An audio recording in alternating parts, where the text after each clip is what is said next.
ఆధ్యాత్మిక జీవితంలో ఒక వ్యక్తి ఆశీర్వదించి దీవెన పొంది పతనమైపోయినటువంటి వారు బైబిల్ గ్రంథంలో చాలామంది ఉన్నారు. నిజ జీవితంలో కూడా ఎక్కువ మంది మనకు తారసపడేది అలాంటి వాళ్ళు ఎక్కువ కనపడతా ఉంటారు. పోనీ అరుదుగా అలాంటి వాళ్ళు తక్కువ మంది కనబడినా ఆశీర్వాదం పొంది నిలబడిన వారు 100 మంది ఉన్నా ఆ 100 మంది ప్రత్యేకంగా మనకేం కనబడరు. కానీ ఆశీర్వాదం పొంది దిగజారిపోయిన వారు ఎవరైనా ఒకరు ఉంటే వాళ్ళు మాత్రం చాలా ప్రత్యేకంగా కనబడతారు. ఎందుకంటే ప్రభు దగ్గరికి వచ్చిన తర్వాత దేవుడు మనలను ఆశీర్వదిస్తాడు. ప్రభు దగ్గరికి వచ్చిన తర్వాత దేవుడు మనలను స్వస్థపరిచారు. ప్రభు దగ్గరికి వచ్చిన తర్వాత దేవుడు మనలను, దేవుని బిడ్డరా, నూతన సృష్టిగా మార్చారు. ప్రభు దగ్గరికి వచ్చిన తర్వాత మన పాత గత పాప జీవితాన్ని ఆయన తీసివేసి క్రీస్తులో నూతన మగునట్లుగా, క్రీస్తు ప్రభు దగ్గరికి వచ్చిన తర్వాత సమస్తాన్ని, ప్రతి ఈవిని పొందితిని ప్రభువా, ప్రతి శ్రేష్ఠ ఈవిని అన్నట్లుగా దేవుని సన్నిధిలో మనము ఎంతగానో ఎన్నో రీతులుగా ఆర్థికంగా, మానసికంగా, భౌతికంగా 3 దేవుని బిడ్డలరా ఆత్మీయంగా దేవుడు మనలను వృద్ధిపరుచుకుంటూ వచ్చారు. కొంతమంది ప్రభు దగ్గర అడుగు పెట్టిన నాటి నుంచి ఆ దీవెనలు వారి జీవితంలో ప్రస్ఫుటమై వర్ధిల్లుతూ వర్ధిల్లుతూ వర్ధిల్లుతూ వర్ధిల్లుతూ వారి జీవిత కాలం అంతా కూడా అలాగే ఎదుగుతూనే ఉన్నారు. ప్రతి సంవత్సరం ఎదుగుతూనే ఉన్నారు. కొంతమంది ఎక్కడ వేసిన గొంగళ అక్కడే ఉందన్నట్లుగా వారి ఆత్మీయ జీవితంలో 2వ రకం, ఎక్కడ ఉన్నారో అక్కడే ఉండిపోయారు. ఉన్నామన్న పేరుకు ఉన్నామే కానీ దేవుని బిడ్డలారా క్రీస్తులో కావలసినటువంటి పరిపూర్ణతను సంపాదించుకోలేకపోయాం. కొంతమంది దేవుని బిడ్డలారా ఉండి ఎదిగి దానిని నిలబెట్టుకోలేక ఇంకా వర్ధిల్లే ప్రాయం వచ్చినప్పుడు కృప పొందే అవకాశము దేవుడు ఇవ్వనుద్దేశించిన తరువాత ఆ సింహాసన గడియలు ఆసన్నమైన సమయములో వారు తిరిగి దేవుని కృపకు దూరమైపోయి భ్రష్టులుగా మార్చబడి మరణాలకు అప్పగించబడి దేవుని బిడ్డల వారి జీవితాలు దుర్భరంగా ముగించవలసి వచ్చింది. ఆ జీవితాలకు అలాంటి వాళ్ళకి అలాగ మనం ఎవరిమైనా ఉండకుండగా చూచుకొనున్నట్లుగా ఈ రాజు చరిత్ర మనకెంతైనా ఉపయోగకరమైనటువంటిది. 14 ఏండ్ల వయసులో యూదా రాజ్యానికి తన తండ్రి తరువాత ఒక గొప్ప రాజుగా ప్రతిష్ఠించబడినటువంటి వాడు. తండ్రి పేరు అమజ్యా, అతని కుమారుడైనటువంటి వాడు ఉజ్జియా. ప్రియులరా, ఇతడు వయసు 14 సంవత్సరాలు. తండ్రి పరిపాలన చేసిన తరువాత ఆ యూదా జనాంగము పైన ఒక రాజుగా ప్రతిష్ఠించబడి దేవుని చేత అభిషేకించబడి తండ్రి తరువాత రాజుగా పట్టాభిషేకం చేయబడి 14 సంవత్సరాల వయసులో ఆయన ఒక గొప్ప రాజుగా ప్రతిష్ఠించబడినటువంటి దైవజనుడు. జాగ్రత్తగా వినాలి. ఈ రాజును దైవజనుడు అని కూడా ఎందుకు అంటున్నానని అడిగితే, దేవుని యందు శ్రద్ధాభక్తులు కలిగి, దేవుని యందు విశ్వాసము కలిగి, దైవిక క్రమశిక్షణలో ఆయన పరిపాలనను ఎంతో చక్కగా సాగించినటువంటి వ్యక్తి. ఎంతకాలం అని అడిగితే కొంతకాలం కాదు. మళ్ళీ చెప్తున్నాను, క్రైస్తవ విశ్వాస జీవితము ప్రారంభాలు మంచిగా ఉండి ముగింపు దుర్భరమైతే ఆ జీవితము దేవుని దగ్గర లెక్కలలో ఉండే జీవితం కాదు. ఒక వ్యక్తి జీవితం ప్రారంభము పాపమయంగా, దుర్భరంగా, పనికి మాలినదిగా ఉన్న ముగింపుకొచ్చేటప్పటికి అది పరిశుద్ధమై యథార్థమై దేవుని యందు భయభక్తులు కలిగినదై అది ముగించబడితే మనకంటే కూడా, ఆ వ్యక్తి కంటే కూడా ధన్యుడు ఇంకొకరు ఉండరు. ప్రారంభము చెడ్డదైనా పర్వాలేదు, కొనసాగింపు ప్రభు దగ్గరకు వచ్చిన తరువాత, ప్రభు నిన్ను దర్శించిన తరువాత అది యథార్థమైనదై మలుచుకుని ముగింపు వరకు కూడా నమ్మకముగా ఉన్నావు అని అంటే గనక ఆ జీవితం చాలా పరిపూర్ణమైనటువంటి జీవితం. దాన్ని ప్రభు తీసివేసే జీవితం కాదు. కొంతమంది మంచి జీవితాన్ని జీవించారు, పాపము లేని జీవితాన్ని జీవించారు, పరిశుద్ధమైన జీవితాన్ని జీవించారు, దేవుని యందు భయభక్తులు కలిగిన జీవితాన్ని జీవించారు. చివరికి వచ్చేటప్పటికి దెయ్యపాత్మలు పట్టేసినాయి. ఆ వ్యక్తి జీవితాన్ని దేవుడు లిఖించగలుగుతాడా? ఏమన్నాడు? సౌలు గురించి సమూయేలు ప్రార్థన చేస్తున్నాడు. ప్రార్థన చేస్తూ ఉన్నప్పుడు సమూయేలు ఇంకెందుకు అతని గురించి ప్రార్థన చేస్తావు? ఇంకతని గురించి నువ్వు ప్రార్థన చేయడము ఆపేయ్. ఎందుకో తెలుసా? అతను ఎవరనుకున్నావయ్యా నువ్వు? నేను ఎన్నుకున్నవాడు. అతను ఎవరనుకున్నావయ్యా? నేను అభిషేకించినవాడు. అతను ఎవరనుకున్నావయ్యా? నా ప్రజల మీద అధికారం నేను ఇచ్చాను అతనికి. అతను ఎవరనుకున్నావయ్యా? ఇదిగో నా చేతిలో బలమైన భూషణ కిరీటముగా నేను ఆయనను ఎన్నిక చేసుకుని, ఏర్పాటు చేసుకుని, సకల విద్యల ప్రావీణ్యతనిచ్చి అధికారం ఇచ్చాను, సింహాసనం ఇచ్చాను, అభిషేకం ఇచ్చాను, కింద కూర్చోడానికి సింహాసనం, నెత్తి మీద అభిషేకం ఇచ్చాను. ఇన్ని గొప్ప కృపావరాలు ఎన్నో అతనికి ఇచ్చిన అతడు నా సహవాసం విడిచిపెట్టి దెయ్యాల సహవాసానికి వెళ్ళాడు. ఆమేన్. ఎక్కడికి వెళ్ళాడంట? దెయ్యాలు సహవాసానికి వెళ్ళాడు. అతని మీదకి దేవుని ఆత్మ ముందు వచ్చేది. ఇప్పుడు ఏం ఆత్మ వస్తుంది? దురాత్మ. ఎక్కడి నుంచి వస్తుంది? దేవుని దగ్గర నుంచే దురాత్మ వస్తుందంట. ఇది ఎంత విచిత్రమో చూడండి. అంటే వాత వేయబడిన మనస్సాక్షికి అప్పగించేసి నా సింహాసనాన్ని అపవిత్రపరిచాడు, నా పిలుపును అపవిత్రపరిచాడు, నా అభిషేకాన్ని అపవిత్రపరిచండి. ఇదిగో నువ్వు చేసినటువంటి దోషక్రియలను బట్టి ఎన్నోసార్లు నా ప్రవక్తను నీ దగ్గరకు పంపించి నీ తప్పును విడిచిపెట్టని, నీ జీవితాన్ని మార్చుకోమని పలుసార్లు నా ప్రవక్త ద్వారాగా నీ దోషమంతటిని నీకు చెబుతూనే వచ్చాను. కానీ నీవు నాకు లొంగలేదు, వంగలేదు. అందుకనే ప్రియులరా, ఈ 2026వ సంవత్సరపు ప్రత్యక్షతలలో నేను మరలా చెప్తున్నాను, నా నిండు, నా హృదయపూర్వకమైన, నా ప్రియులైన ఆత్మీయ కుటుంబానికి నా 2 చేతులు నమస్కరించి చెబుతున్నాను. దేవుడు తన దాసులను తన ఆత్మచేత నీకు సహాయం చేయాలని, నిన్ను దేవుడు ఆశీర్వదించాలని, నీ కృప నుండి నిన్ను దూరం చేయకూడదని, నీ సింహాసనం వేరొకరికి కాకూడదని పలుసార్లు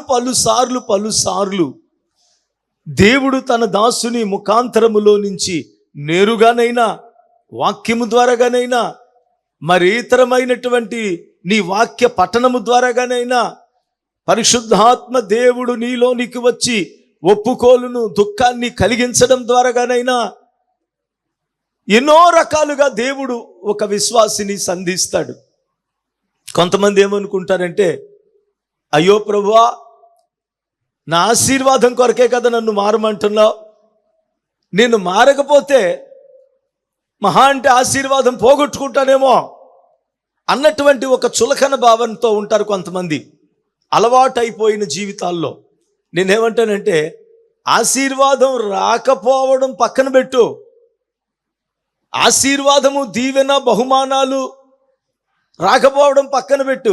ముందు నీకున్న సింహాసనం నీకు ఉండాలి కదా, ముందు నీకున్నటువంటి కిరీటం నీ మీద ఉండాలి కదా, ముందు నీ స్థానం నీకు దొరకాలి కదా. అక్కడ దేవుని బిడ్డ ఆలోచన చేయి. ఘనపరచబడిన చోటే, హెచ్చించబడిన చోటే, రాజుగా కీర్తించబడిన చోటే నీ జీవితం ఏమైపోబోతుందో ఒకసారి ఆలోచన చేయి. దేవుని ఆత్మ పూర్ణుడని చెప్పుకున్న చోటే దెయ్యాల ఆత్మ పట్టిందని చెప్పుకునే పరిస్థితి ఉంటే ఎలాగుంటుందో చూడు.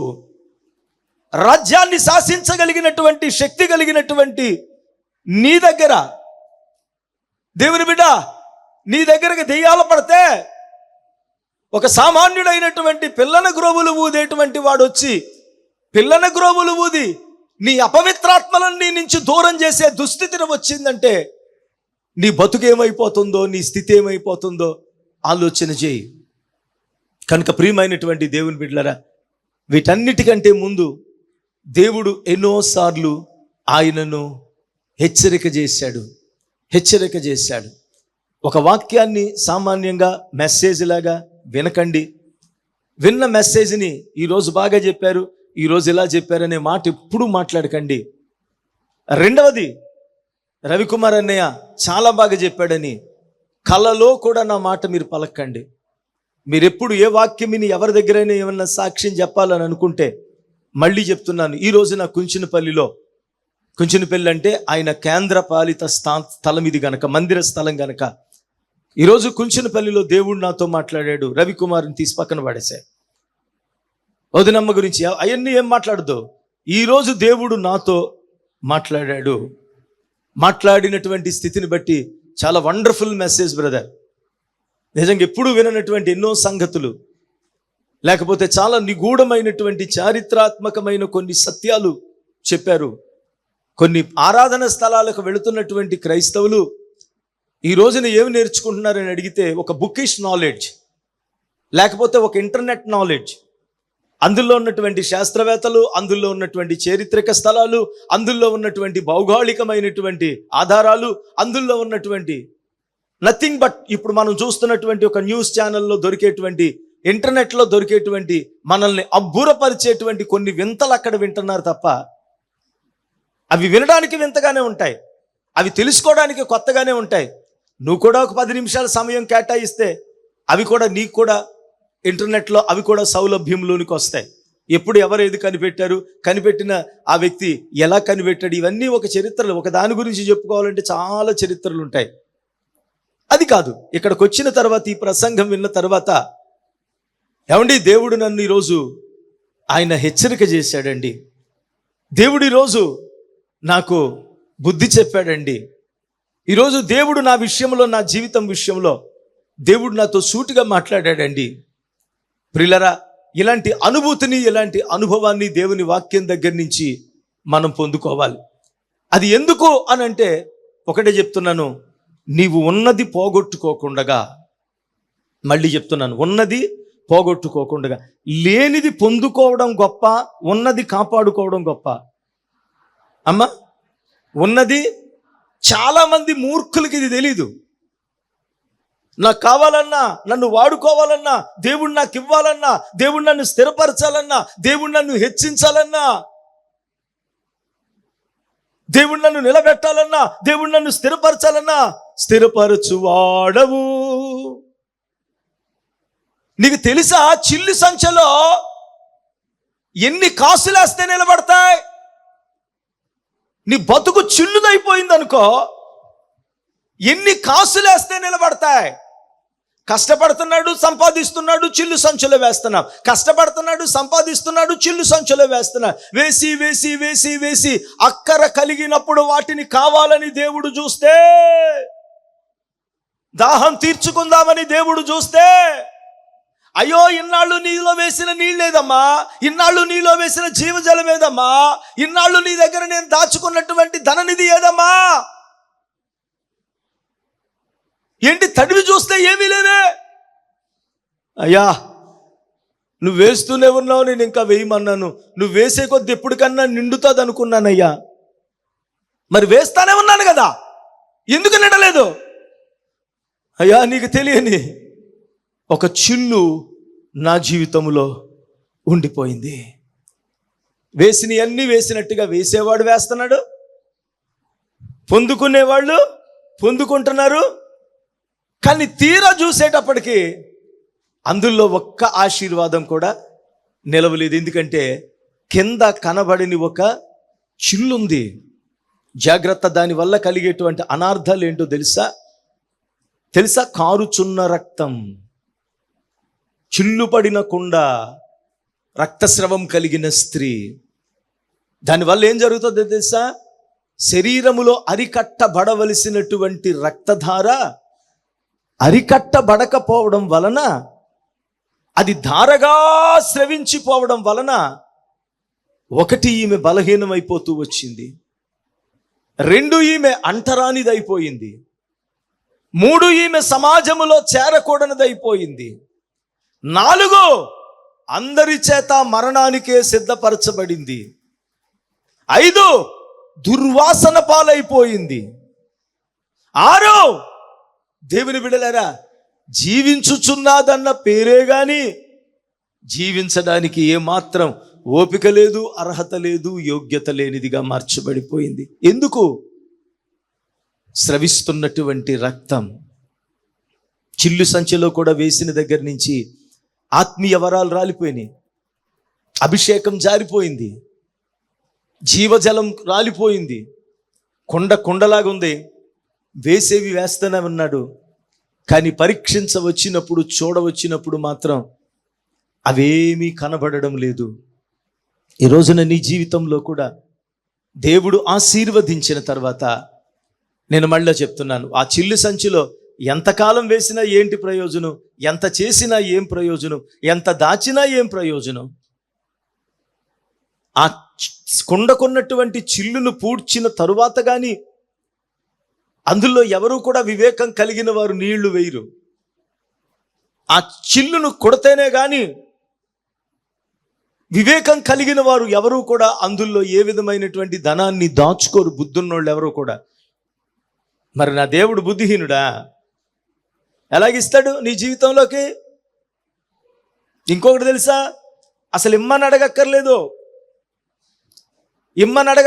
దేవుడు నీకు ఇస్తున్నాడు అన్నది ఎవరు ఇక్కడ సాక్ష్యం చెప్పక్కర్లేదు. మీ జీవితమే తెలిసిపోద్ది, మీ పరిమళింపు తెలిసిపోద్ది. పువ్వు పరిమళాన్ని ఎవరైనా దాచగలరా?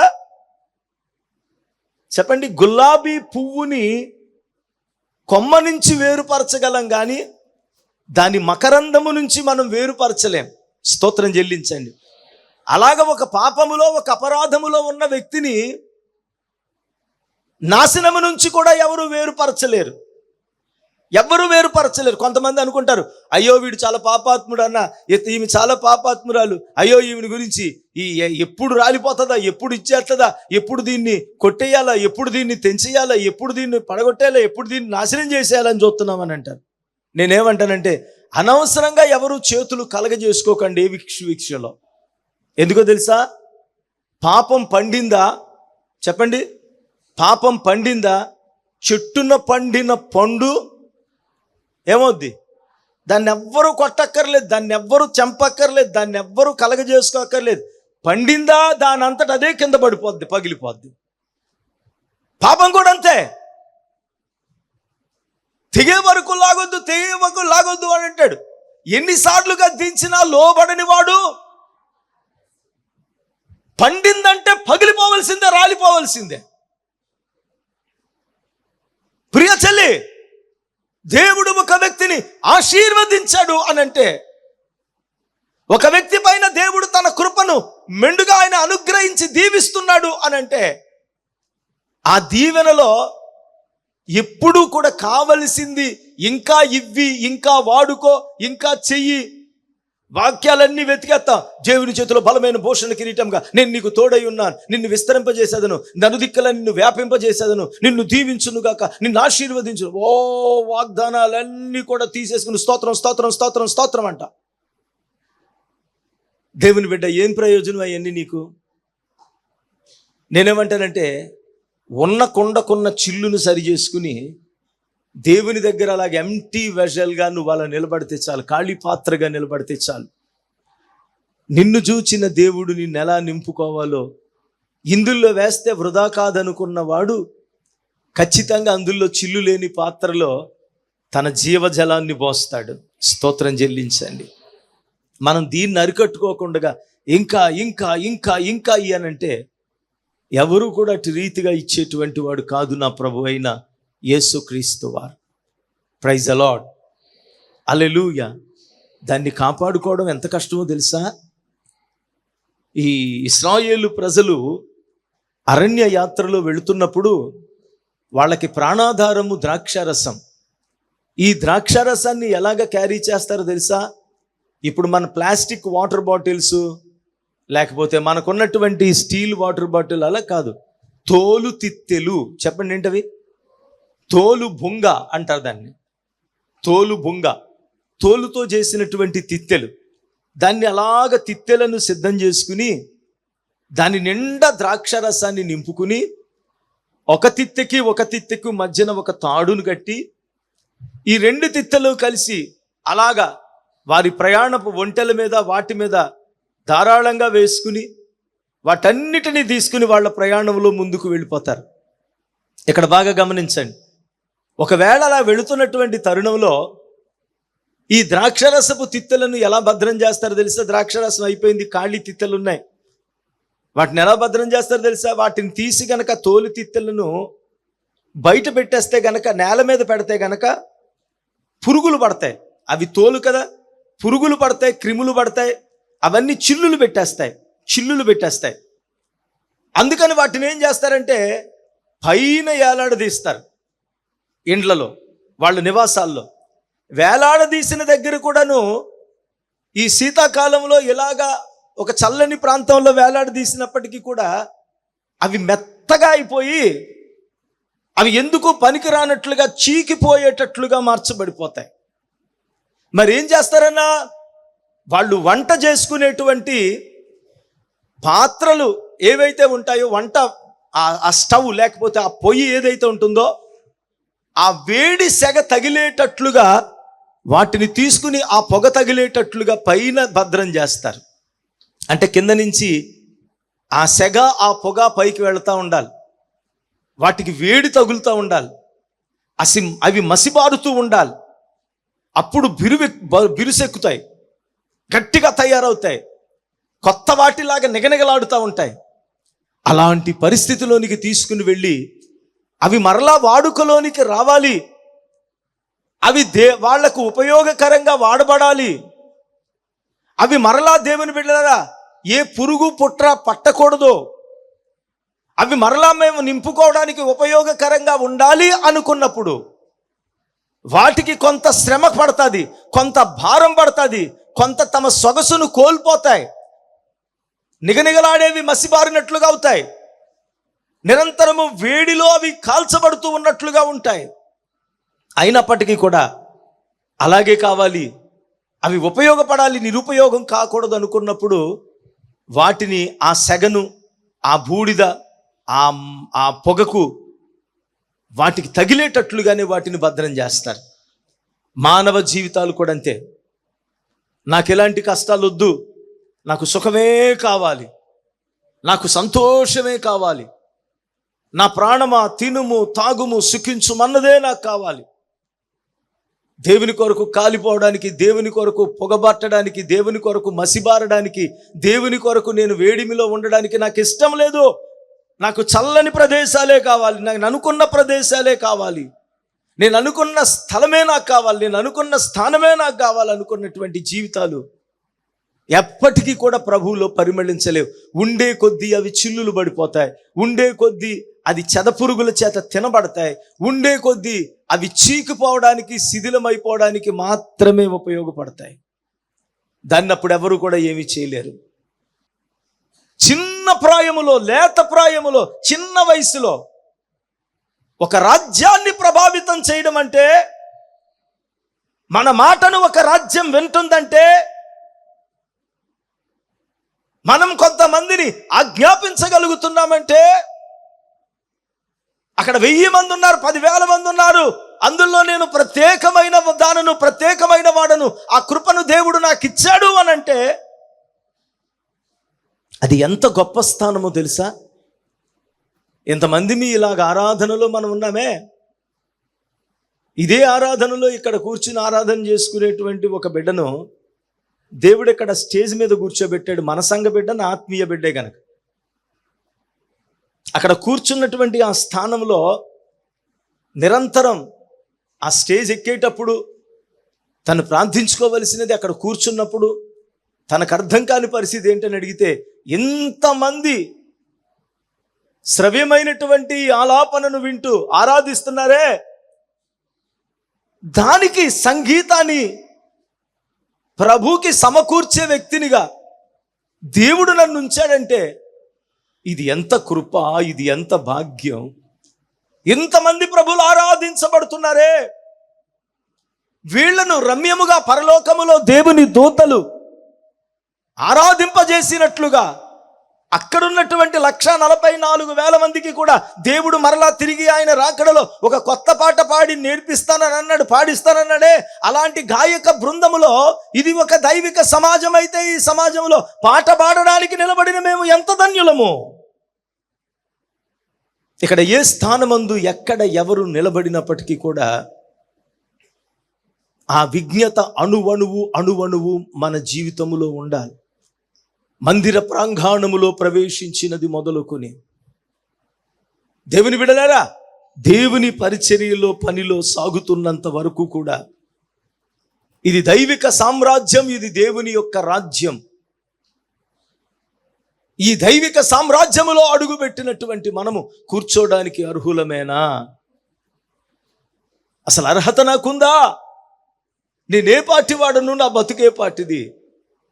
ఎంత కృపయ్యా, ఎంత ధన్యుడను ప్రభువా, ఎంత ధన్యురాలిని ప్రభువా. దేవుని బిడ్డలారా, ఇది జీవిత కాలము కూడా మన బ్రతుకులో మన ఊపిరి ఉన్నంత వరకు మరిచిపోకూడనటువంటి ఒక విజ్ఞత ఇది. స్తోత్రం. ఇది ఉన్నంత వరకే నువ్వు బతుకున్నట్టు, ఇది ఉన్నంత వరకే నువ్వు బ్రతుకున్నట్టు. ఇది ఎప్పుడైతే విస్మరించావో, ఇది ఎప్పుడైతే విడిచిపెట్టావో ఆ రోజే నీ జీవితం పతనమైపోయినట్టు. చెల్లి, తమ్ముడు, ఆలోచన చేయి. ఇక్కడ దేవుని వాక్యంలో 14 సంవత్సరాల ప్రాయములో రాజయ్యాడు అని అంటే నిజంగా అతని రికార్డ్ ఏంటండి? అసలు దానికి ఎంత కృతజ్ఞుడైపోవాలండి. వాళ్ళ తోటోళ్ళు అందరూ వచ్చి రారా బయటికి వెళ్ళి ఆడుకుందాం అనే ప్రాయం అది. వాళ్ళ తోటి పిల్లలందరూ కలిసి వచ్చి రావే సినిమాకి వెళ్దాం అనే ప్రాయం. ఏంటి, అలాంటి స్థానంలో నుంచి నన్ను తీసుకెళ్ళి దేవుడు నా రాజుగా కూర్చోబెట్టి రారా ఆడుకుందాం అనే వాళ్ళను శాసించే స్థానంలో నన్ను పెట్టాడా? వావ్, స్తోత్రం. అలాగే శాసించే స్థానంలో నన్ను పెట్టాడా? ప్రియమైన దేవుని బిడ్డలను గమనించండి. నీ జీవితంలో దేవుడు నీకు ఒక స్థానాన్ని అనుగ్రహించాడంటే దానికి మించినది కోరుకోకు, దానిని కాపాడుకునే శక్తి నిమ్మని కోరుకో. అందుకొరకు చాలా హార్డ్ వర్క్ చేయాలి, నిరంతరం చేయాల్సిందే. మనలను కాపాడువాడు కునుకడు నిద్రపోడని చెప్పినటువంటి దేవుడు నీ ప్రతి అడుగు చూస్తూనే ఉన్నాడు, నీ ప్రతి ఆలోచన వింటూనే ఉన్నాడు, నీ ప్రతి తలంపు నీలో పుట్టక ముందే ఆయన ఎరిగినవాడు. 14 సంవత్సరాల ప్రాయములో నిన్ను రాజుగా చేసి అభిషేకిస్తే, దేవుని బిడ్డలారా చూడండి, 5వ వచనము చివరి మాట, యెహోవాను ఆశ్రయించినంత కాలము అతడు వర్ధిల్లుచూ వచ్చెను. స్తోత్రం చెప్పండి. యెహోవాను ఆశ్రయించినంత కాలము. నీ జీవితంలో ఏదైనా కోల్పోయావా? నీ జీవితంలో అభివృద్ధిని, ఆశీర్వాదాన్ని, అభిషేకాన్ని నిలిపేసుకున్నావా? ఆప్తులు దూరమయ్యారా? అపవాది దగ్గరయ్యాడా? దేవుని నుండి తొలగిపోయావా? సాతాను బంధకాల్లో చిక్కుపడ్డావా? నీ వ్యాపారం ఆగిపోయిందా? నీ అభివృద్ధి నిలిచిపోయిందా? నువ్వింకా వర్ధిల్లవలసిన వాడవై ఉండి ఏది చేపట్టినా వెనుకకు వెళ్ళిపోతుందా? కారణం ఎక్కడో నీవు దేవుణ్ణి విడిచిపెట్టేశావు. ఎక్కడో దేవుడు నిన్ను విడిచిపెట్టేశాడు.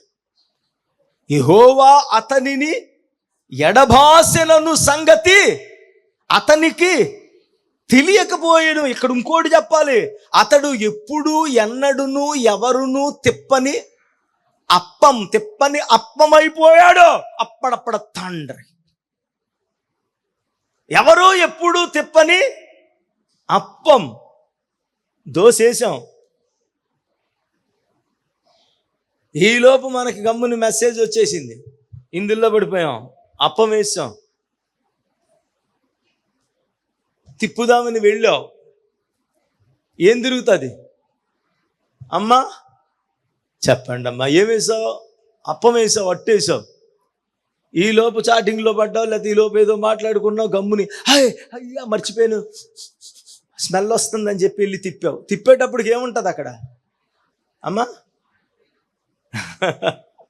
స్తోత్రం. మాడిపోయిన దానికి మళ్ళీ అప్పమని పెట్టకూడదు, అప్పం పరువు పోద్ది. వేసింది అప్పం, తిప్పింది మాడిపోయింది. మాడిపోయింది అంటారు కానీ దానికి అప్పం అనరు. చచ్చిపోయావు అనుకోండి, ఏమండి శవం ఎక్కడుందండి అక్కడ అంటారు. శ్రీ కస్తూరి వీర వెంకటనాయుడు గారి యొక్క శవం ఎక్కడుందండి ఇక్కడ అంటారా? అనరా. ఆ పేరు ఏదైనా కానీ, నీ ముద్దు పేరు బుజ్జి అయినా, నీకున్నది గజ్జి అయినా, నీది ఏదైనా కానీ, నీ ఇంటి పేరు ఫలానా అయినా, లేకపోతే శ్రీ వీర వెంకట సత్యనారాయణ స్వామిని పెద్ద పేరు పెట్టుకున్నా, లేకపోతే ఆనందంగా ఏయ్ ఓ ఏయ్ అని పెట్టుకున్నా, నువ్వేదైనా పెట్టుకోగా సచ్చిన తర్వాత యూనివర్సల్ నేమ్ అది ఏంటది? శవం. ఆ శవాన్ని తీసేయండి, ఇక్కడ తీసేయండి, ఇక్కడ. ఆమేన్. దేవుని కృప నీ నుండి తొలగిపోయింది. దేవుడు ప్రియులరా ఆశ్రయించినంత వరకే నువ్వు వర్ధిల్లుతూ వచ్చావు అన్నటువంటిది నీకు గ్రహితమవుతుంది. ఆ పరిస్థితి మన జీవితంలో ప్రస్ఫుటమైపోద్ది. ఎక్కడో తెలుసా? మన ఎదుగుదల ఆగిపోవడం దగ్గర నుంచి, మన ప్రవర్తనలో మార్పులు రావడం దగ్గర నుంచి, మన ముఖ కవళికలను గురించి, మన బాడీ లాంగ్వేజ్, మన అలవాట్లు, మన పద్ధతులు, మన బుద్ధులు, మన ఎదుగుదల, మన అభిషేకం, మన ఆశీర్వాదం. స్తోత్రం చెప్పండి. ఇవన్నీ కూడా వారి ముఖ లక్షణములే వారిని గురించి సాక్ష్యమిస్తూ ఉన్నాయి, సాక్ష్యమిస్తూ ఉన్నాయి.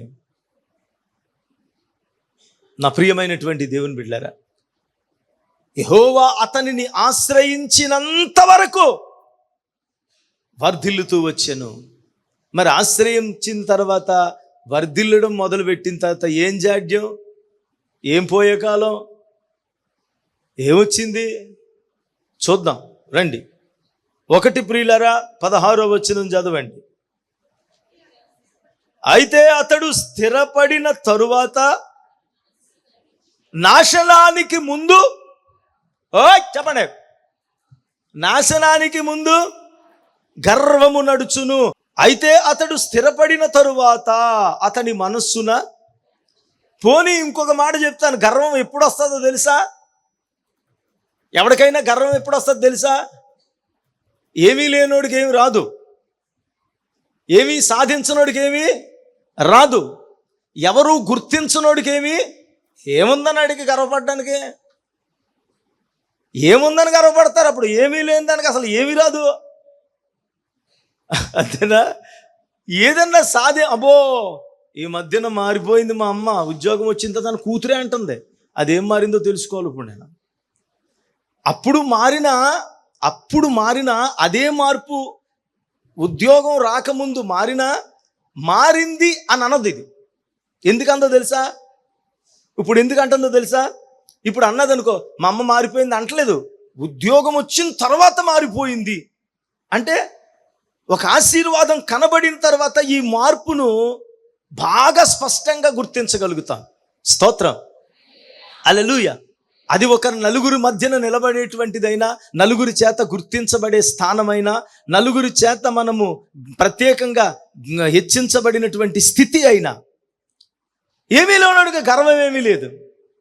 బంగారపు గొలుసు ఉంటే గర్వం, కడియం ఉందనుకో, నా వాచ్ అన్న, వాచి లేదు, ఏం గర్వపడతాం? ఇంకా గొక్కోలే.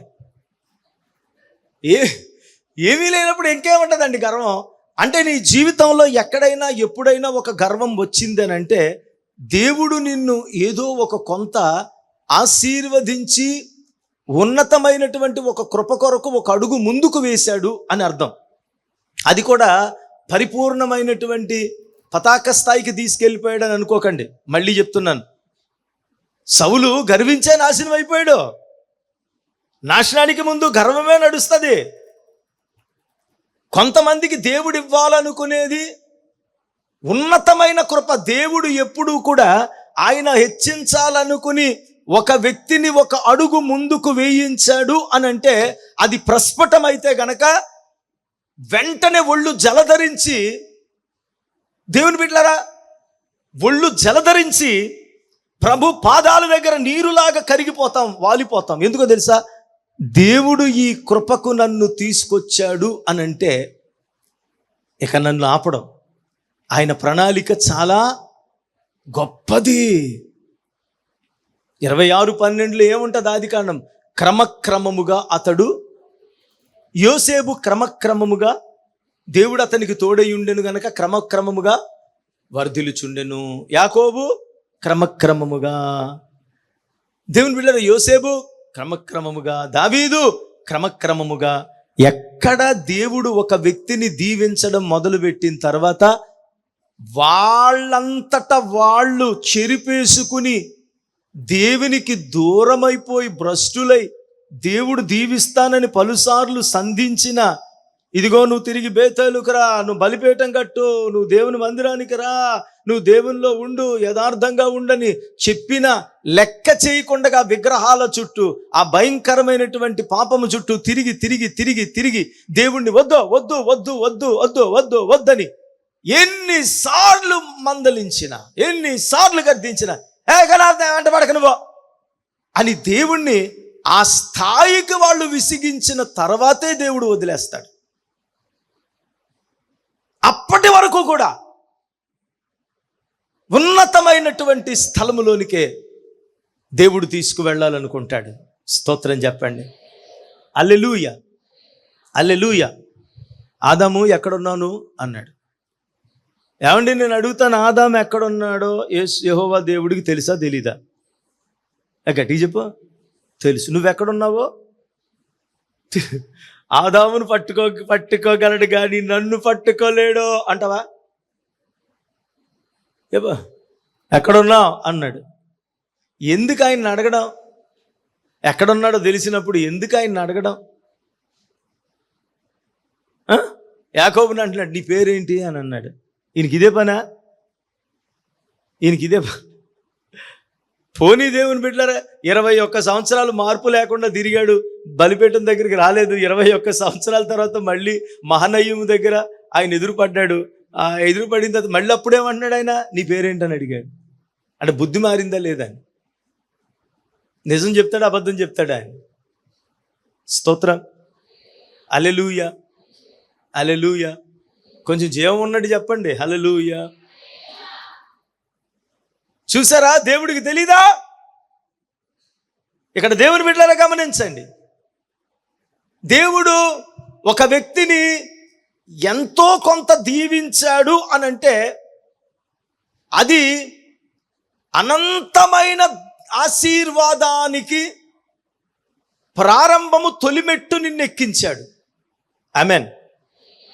100 మెట్లు ఎక్కాలంటే ముందు ఎన్ని మెట్లు ఎక్కాలి? క్రమక్రమముగా దీవించే దేవుడు. ఒక మెట్టు ఎక్కావంటే ఇంకా డౌట్ లేదు, నిన్ను ఎక్కడికో తీసుకెళ్ళాలనుకుంటున్నాడు, ఎక్కడికో తీసుకెళ్ళాలనుకుంటున్నాడు నన్ను. ఆ మెట్టు ఎక్కింత అతని కిందకి దిగను, అస్సలు దిగను, అస్సలు దిగను, అస్సలు దిగను. ఎక్కేసాను, పాకేశాను. లోకమంతా పడుకున్నప్పుడు అర్ధరాత్రి కూడా ఎక్కేసాను, పాకేశాను. కొంతమంది ఎదురొచ్చి తోసేస్తున్నారు, పక్క జరుగు. మీరు ఎన్నన్నా నేను పట్టుకుని వదలను. ఎందుకంటే నా దేవుడు మెట్టు ఎక్కించాడంటే ఎక్కడమే నా భాగ్యం. ఇంకెక్కానంటే ఇంకా ఆయన పైకి వెళ్ళిపోతాను, మెట్లు ఉన్నాయి కాబట్టి వెళ్ళిపోతానని చెప్పి ఎక్కుతా వస్తే ఎక్కడ దాకా వచ్చాను, ఇంకా చాలా ఎక్కబోతున్నాను. స్తోత్రం చెల్లించాను. అసలు దీని కొరకు ఎంత ప్రయాసపడి వచ్చిన తర్వాత దేవుడు ఎక్కిస్తూ ఉన్న తర్వాత తుచ్చమైన వాటి కొరకు, మనుషుల కొరకు, ఇంకో దాని కొరకు కిందకి దిగిపోతాం. మనం దిగుతామా? దిగా. స్తోత్రం. ఒకవేళ అలాంటి వాళ్ళు ఎవరైనా ఎదురొచ్చారని కాళ్ళు కూడా చెయ్యట్టుకుని పైకి లాక్కెళ్ళిపోవాలి. స్తోత్రం చెల్లించాలి. వాళ్ళు కూడా పోయి, ఏ పిల్ల నువ్వు వెళ్ళరా, నువ్వు కూడా కిందకి దిక్కలరా, నా మాటను దేవుడు ఎక్కించడం మొదలెట్టాడు. ఆయన మాట వింటే కనుక దేవుడు ఇంకా ఉన్నతమైన ఎక్కలేనైనంత ఎత్తైన కొండపైకి మనల్ని ఎక్కిస్తాడు రా అని చెప్పి తీసుకెళ్ళాలి తప్ప మనకి చేతికి అందిన వాళ్ళందరినీ మనం మాత్రం దిగజారడానికి వీల్లేదు. అలాగ ఒకవేళ దిగజారావు అని అంటే కనుక నీ జీవితంలో అంతకంటే కూడా నాశనం ఇంకొకటి లేదు, నువ్వు కోరి తెచ్చి పెట్టుకున్నది. అలాగే దేవుడు హెచ్చించిన తర్వాతే వస్తుంది. ఏంటది? దాని పేరు గర్వం. గర్వం అంటే ఏంటి? మాట్లాడడం గర్వమా? ఎడే పగతపగా గర్వమా? అది గర్వమే. చూడడం గర్వమా? కొంతమంది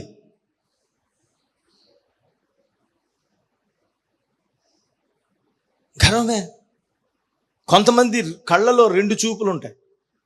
ఎన్ని చూపులు? 2 చూపులు. మరి అది ఎలా ఉంటుందా? అది ఎలాగో సాధ్యం కాదు. కానీ నాకు అర్థం కాదు, వాళ్ళు ఎక్కడన్నా ఫిల్మ్ ఇన్స్టిట్యూట్లో ట్రైనింగ్ తీసుకున్నారా లేకపోతే ఏంటో, ఒక నోట్లో 2 మాటలు, ఒక కంట్లో 2 చూపులు, ఒక మదిలో 2 తలంపులు ఉన్నారనుకోండి. అది ఎలాగ సాధ్యం? ఆ శాఖర్ ఎలాగొచ్చాడు అనుకోండి, ఈ శాఖర్ ఈ శాఖర్ని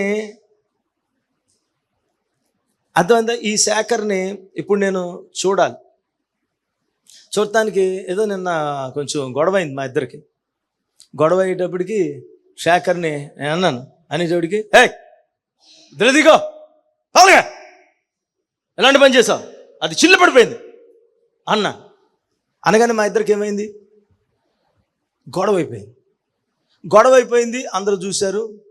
కానీ లోపాయకరమైన ఒప్పందం ఒకటి చేసుకున్నాం. అనలేదు, ఉట్నే అన్నాను వాళ్ళందరి ముందును అని అన్నాను. అన్న తర్వాత ఇప్పుడు మా ఇద్దరి మధ్యన లోపాయకరంగా ఏముంది? రాజీ ఉంది. బహిరంగంగా ఏముంది? గొడవ ఉంది. ఇప్పుడు పబ్లిక్ ఇప్పుడు అతను చూడాలి అంటే తిట్టాను, అది అందరికీ తెలియాలి తిట్టినట్టుగా. అతను కూడా ఇప్పుడు నన్ను ఎలా చూస్తాడంటే, ఎలా చూస్తాడు? తిట్టిన వాళ్ళలాగా చూడే ఇలాగ ఏం ఎరగంటే ఇంకా ప్రపంచంలో ఇప్పుడే కోడిగుడ్లో నుంచి వచ్చిన దేవదూత అన్నట్టుగా. ఏంటి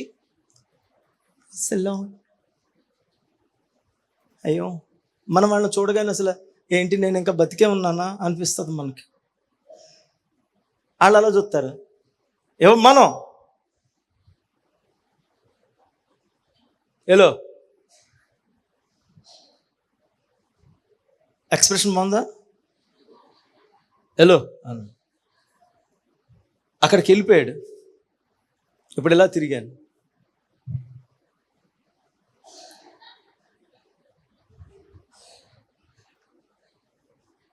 రెండు ముఖాలు, 2 రకాల చూపు, 2 రకాల తలంపులు. దేవుడు నిత్యము నిన్ను ఆశీర్వదించి అభిషేకించి ఉన్నాడు. రక్షణ, విడుదల, ఆశీర్వాదం లేక వేదన పడుతున్నారా?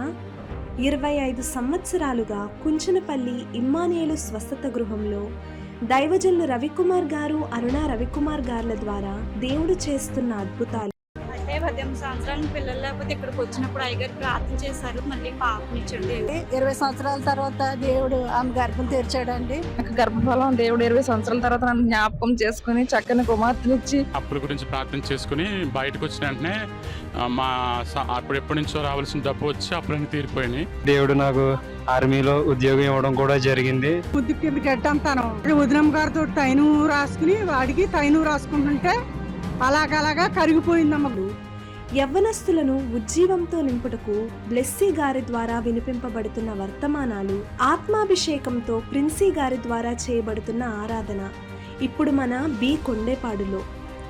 ఆశీర్వాద అభిషేకం, ఆశీర్వాద అభిషేకం, ఆశీర్వాద అభిషేకం, విడుదల, స్వస్థత, తైలాభిషేకం. ప్రతి మంగళవారం ఉదయం 10 గంటలకు ఇమ్మానుయేలు స్వస్థత గృహము బి కొండేపాడు నందు జరుగును. శక్తివంతమైన స్తుతి ఆరాధన, హృదయాలను కదిలించే బలమైన ఆత్మీయ వర్తమానాలు, మీ సమస్యలను నేరుగా దైవజనులకు చెప్పి ప్రార్థన చేయించుకునే గొప్ప అవకాశం. దైవజనులు ప్రతి ఒక్కరికి వ్యక్తిగతంగా తైలాభిషేక ప్రార్థన చేయుదురు. రండి, మీ దుఃఖ దినములు సమాప్తములగును.